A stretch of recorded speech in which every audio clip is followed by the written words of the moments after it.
Westside Decorating Center. Good morning. Welcome to hour number 2 of the Art Lewis Show here on WSGW. Later on, we'll have open phones, but for the beginning of this hour, this is National Teen Self-Esteem Month. We're going to find out more about it this morning as we talk to Dr. Angela Seabright from Blue Cross Blue Shield of Michigan. Doctor, good morning to you. Good morning. Thanks for having me. Thanks for being on with us. So, first of all, when I saw the topic, I didn't know there was a National Teen Self-Esteem Month. Why do we have it? Let's start there. Well, it's so important. We know that in this day and age, our youth are really struggling, and we're seeing high levels of anxiety and depression in younger ages. And so it's really important to recognize that and then work with them to help build up their self-esteem, as well as identify potential causes for, why they're having these issues and what could be negatively impacting their self-esteem. Well, I have to say, I knew about the topic. I didn't know we had a month for it. But yeah. You go back, you don't have to go back too many years, maybe 20 years, thereabouts. And even back then, the teen suicide rate was abysmal. And it still is, isn't it? Absolutely. Yeah, we are seeing that, teens are affected. The teen years are a highly sensitive period of brain development, really when their identities and self-worth are forming. And that brain development is highly susceptible to social pressures, peer opinions, and peer comparison. So we do see a lot of mental health issues arise during the teen years. That's where maybe depression or anxiety can start.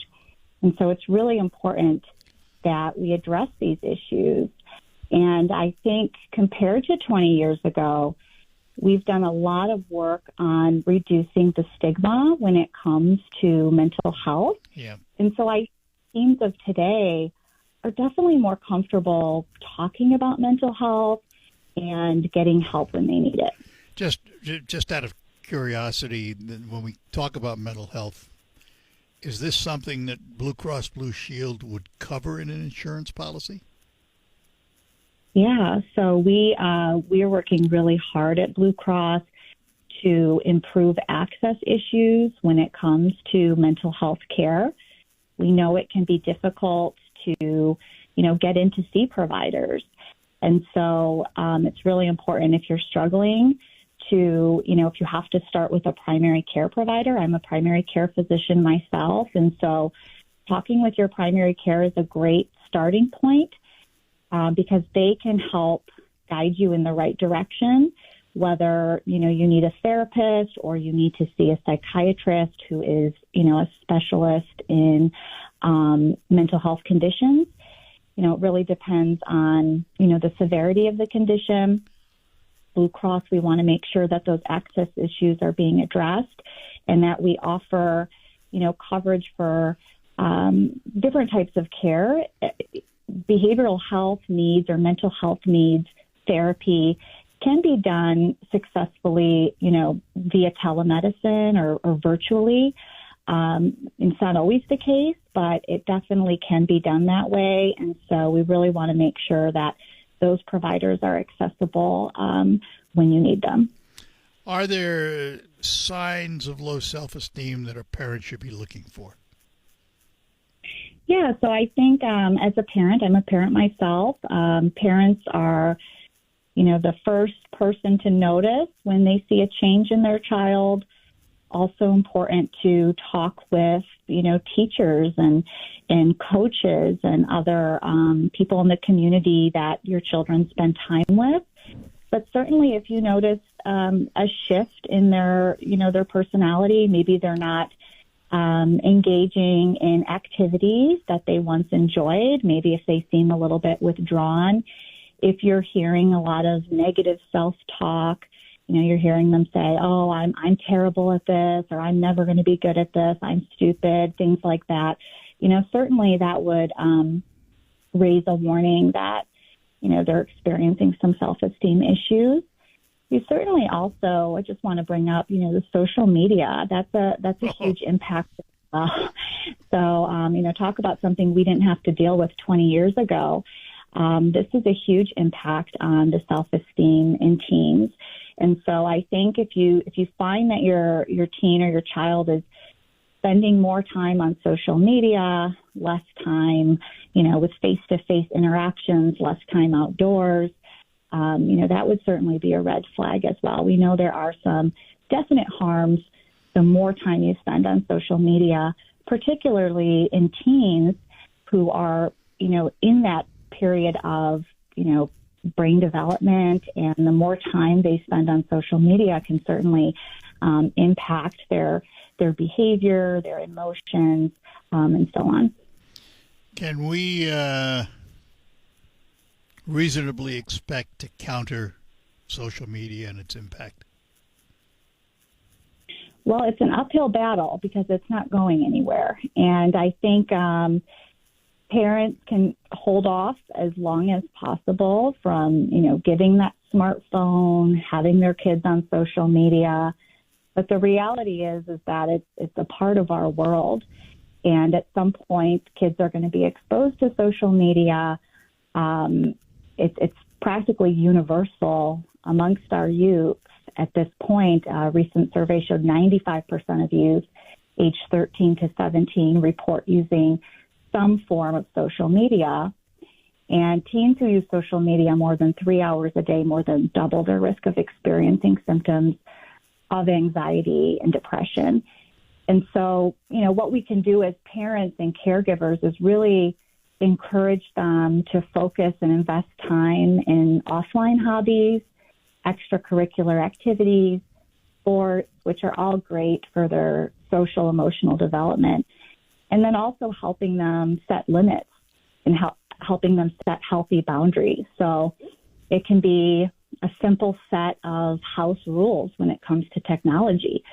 No devices at the dinner table, right? I mean, that's a rule that even adults should follow. No smartphones in the bedroom. Also important to teach them about online safety and not disclosing personal information, and making sure that they know that what they post online, even if it's deleted, it can still be permanent. And then to report any types of threats or cyberbullying. But ultimately that time spent on social media is time that they could have spent, doing a healthier activity, a face-to-face visit with a friend, a physical activity.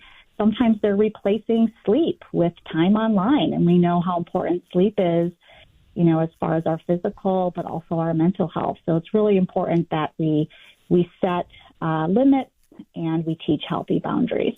And how about positive reinforcement? Is that something that parents instinctively know how to do, or is there a way to learn it?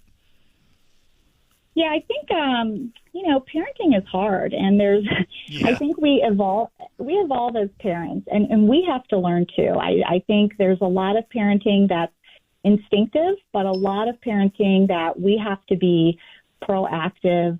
We have to be mindful of how we present ourselves to our children. Children are like sponges, especially younger children. They absorb everything, and they mirror us. And as a parent, it's quite humbling to see your child mirror your behaviors, because sometimes they might mirror behaviors that maybe we're not so proud of. So it's important for us to model confidence and positive self-talk, because kids do learn through observation, and teens especially are more prone to that negative self-talk. So really helping them understand that, we're not perfect, and we can help reframe the mindset of, I'm not good at this, or I'm going to fail, to, well, this was hard, but I'm still learning, and we're not perfect. Even adults aren't perfect. We go through ups and downs, but we can really model confidence that we can get through things as well. And so there's a lot of things parents can do to improve their child's confidence. Modeling is one of them, but you also want to give your child age-appropriate choices and responsibilities. So, with younger children, that can be giving them chores around the house. You can help, you can get input from them as far as what do you want to have for dinner? They can get involved in the food prep. For adolescents and teens, you really can help set them up for success by nurturing their strengths. Success is a great confidence booster, but it's not always about mastery.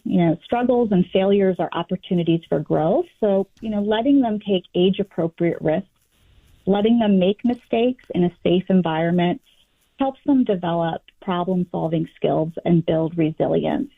They learn that they can bounce back. Parents were there to support them, but you want to avoid swooping in and solving their problems for them. When they feel competent and capable, they will feel confident. And I know that's hard for parents because instinctively we want to make everything perfect, but that's not how life is. And so you really want to give your kids the tools to succeed on their own. So, in conclusion here, if a parent suspects that their child is suffering from low self-esteem through any of the indicators, where do they go for help if they can't do it themselves? Yeah, that's a great question because as parents, we can't always do everything on our own. And I think we put a lot on our shoulders, but reach out for help. So talk to your child's teacher. See if there's been any changes in the school setting. Talk with your child, too, because, I think it's children who feel heard and loved and feel that they can voice their concern and they have that support with them, they're always going to, feel more confident. It's going to improve their sense of self-worth when they're feeling valued and they're feeling supported. So you can talk to their teacher, talk to another adult who they're close to, whether it's their teacher or coach, talk to doctor. So go in with to their primary care physician, let them know your concerns, and they'll lead you in the right direction. It could, again, maybe they need some therapy, especially if they're exhibiting signs of anxiety and depression, really giving them the tools to help them manage those symptoms. And in more severe cases, they may need a consultation with a psychiatrist. But it's always a good idea to reach out for help when you have concerns about your child. Parental instincts are strong, so always make sure that you address any concerns that you have. And does Blue Cross Blue Shield have a website people can go to for more information? Yeah, so we have more information on healthiermichigan.org. Very good. Dr. Sebright, a pleasure. Thank you for being with us today. We appreciate it. Thank you so much. Have a great day. You too. Bye-bye now. Dr. Angela Sebright from Blue Cross Blue Shield of Michigan. We'll have open phones for the remainder of the hour, 989-752-6111. Welcome to retirement. Now,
With you here on the Art Lewis Show. Open phones for the remainder of the hour, 989-752-6111. We'll head up to Auburn, and that's where we talk to Kent this morning. Good morning, Kent. Hey, good morning, Art. Nice show you're having. Thank you. I've talked to you a few times, but my concern is, to our everybody that's driving on the road, and I know that what I'd like to see is one is, we have laws that says click it per ticket. We have the Mothers Against Drunk Driving for people that are driving under the influence. We also have when the law enforcement agencies have enforcement in if we're speeding, we're doing something illegal, so the police force are out there in full banner, and they're enforcing the law, right? Yep. Okay. My question to you is, we have it's from the Michigan driving. I can't remember the exact wording for it is, but it has to do with tinting on our windshields and our side windows. There is in the Michigan law that says, if the front window can only come down 4 inches with the window tint, and the passenger in the driver's seat can only come down 4 inches. What I am wondering why the law enforcement agencies, whether it's city, state, or federal, why are they not enforcing the window tint law in Michigan? Okay, well, federal won't do that. They don't have a traffic police force, so to speak. But at basic, what I was trying to say is, I understand what you're saying, but here's the answer. All right. Let's take a state police officer, for example. Even if he's assigned to traffic and that's what he's going to do for the day, they have priorities. Their priorities are to get the most dangerous driver off the road first. And to them, yes, I agree. I do agree with you. To them, the most dangerous driver is somebody more than 10 miles over the speed limit, driving recklessly, doing things like that. So that's what they're going to go for. That's what they're going to go for first. And sometimes, in order to catch that individual, they will allow other things to pass because they're not as critical. Tinted windows are one of them. But one of them, the thing is when I see somebody coming up, the common courtesy when you come up to an intersection, you can wave the person on. What happens is the person with tinted windows, one is they're probably doing something illegal, plus it's illegal to have that.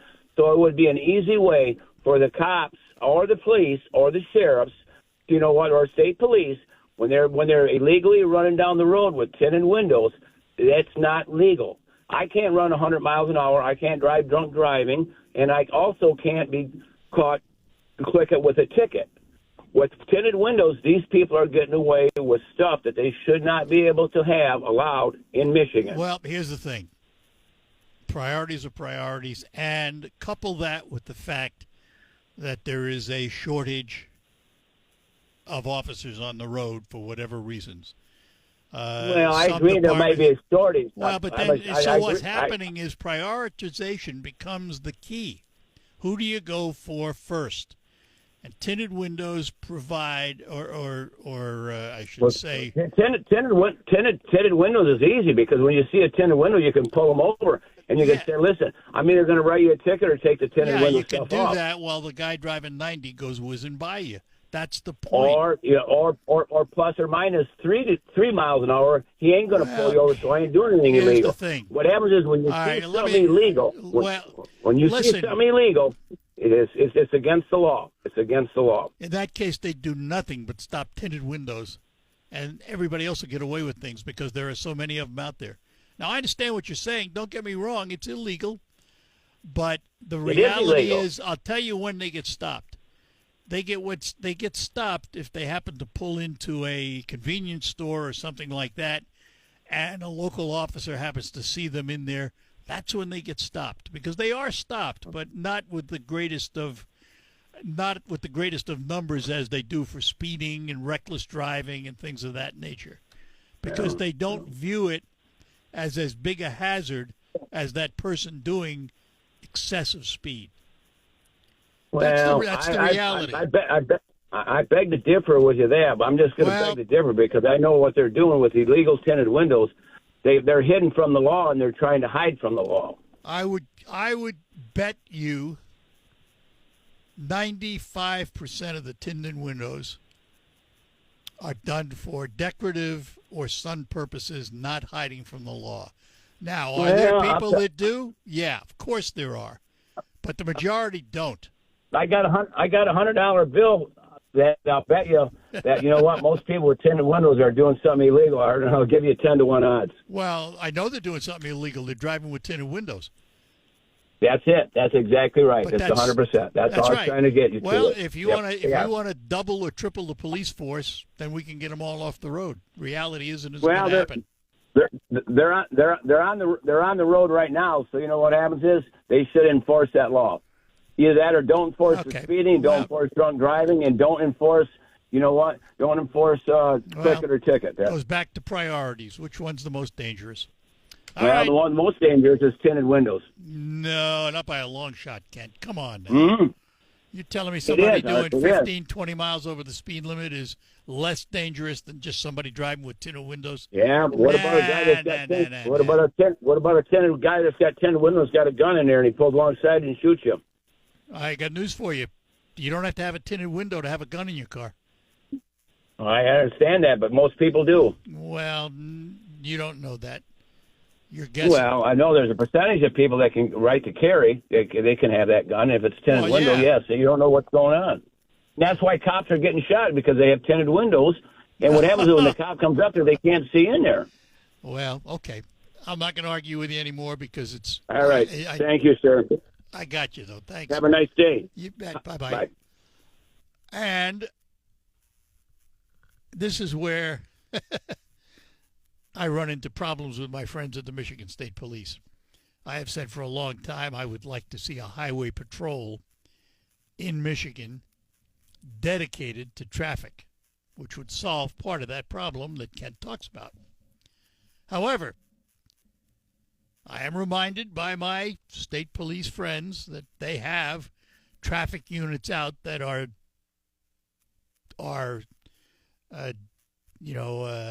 scheduled to do nothing but traffic.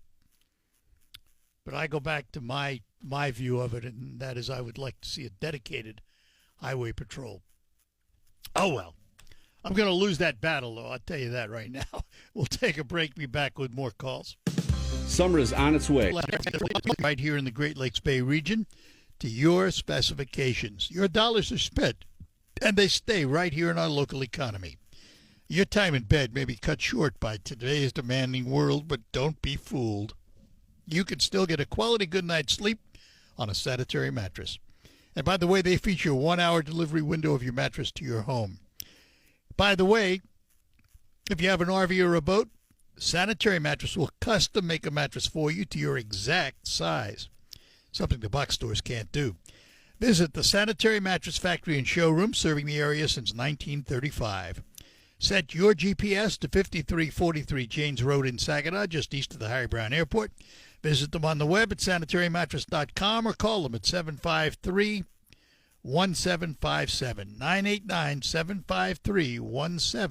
989-753-1757. What's the most important?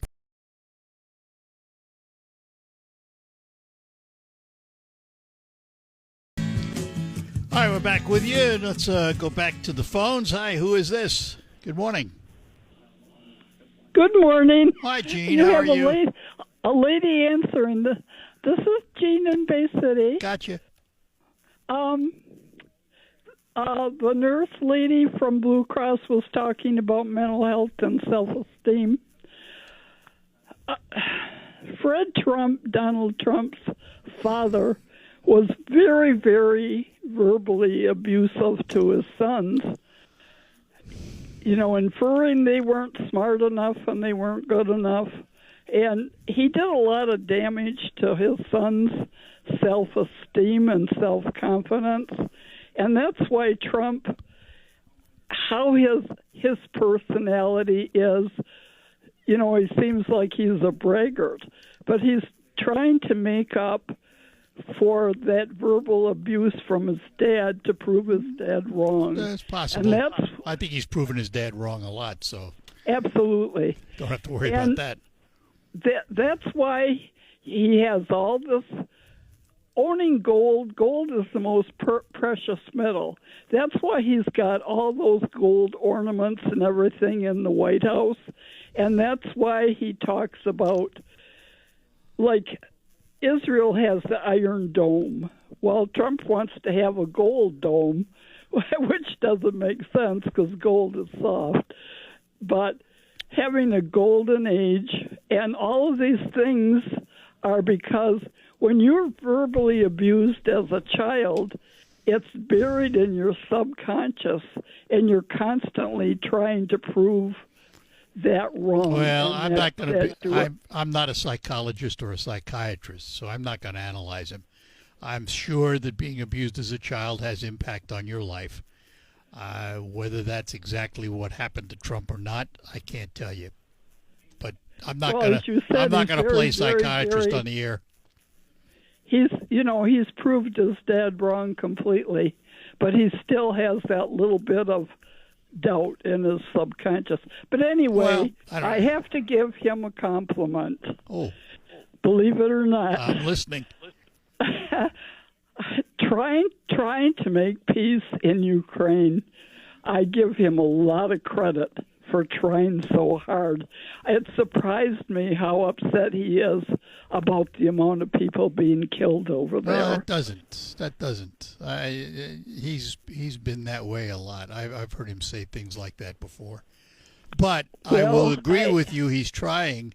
Putin's not coming around, and he's now said so. I mean, Trump has called out Putin, so more power to him.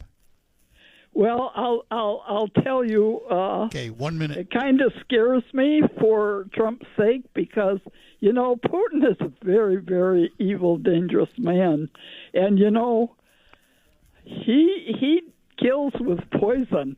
I hope. How do you know that? If Trump gets in a big fight with him, argument and disagreements, I hope his security team Don't keeps lose. that in mind. That Gene, Trump. Don't lose any uses sleep over poison. that. What? Don't I'm sorry. Don't lose any sleep over that. He's been Putin's pretty lucky so far. Well, yeah, he has, and he's got a good security team. But don't the lose other any thing sleep I over it. wanted, Real quick. I wanted to talk about was, I was, even though I'm a Democrat, I thought it might be good to have a Republican. One aspect of that because they'd pay down the national debt. Yeah, well, that's not happening Boy, right now. I don't know. Listening to Trump, he All wants right. to put the That's for another Iron day. Dome or Gold Dome. Okay, and all this we'll talk money he about wants. that for another day because I've got to run. I got to take a break. Thanks All right. for listening. Bye Bye-bye. now.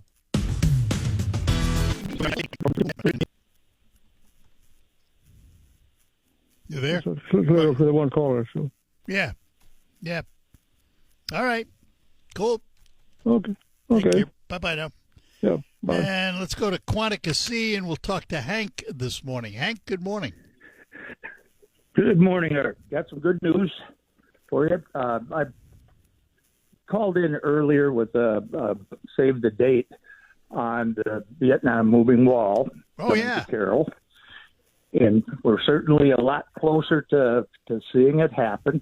It's going to be in Carroll June 27th, 28th, and 29th. It's going to be open for viewing those 3 days, and it is open 24 hours a day. The 27th, it won't open until we're going to have opening ceremony around 9 o'clock. We have a speaker. We have the nurses that will provide a little program in honor of the 8 women whose name is on that wall, and it's all free. We're really trying to, get some of the young people there that aren't real familiar with the Vietnam War or how many people that were killed. There's 58,318 names on that wall, and 8 of them are nurses. We're actually going to start this June 25th. The wall is coming in then on a semi, and from Lapeer, actually 1 mile south of Lapeer, is Ray C's motorcycle shop, and motorcycle riders are going to The meet honor there escort. 11 o'clock on the 25th. They're going to meet at Ray C's motorcycle shop at 11. At the motorcade or the escort's going to start at 12 o'clock sharp. Any of the motorcyclists are welcome to be part of the escort.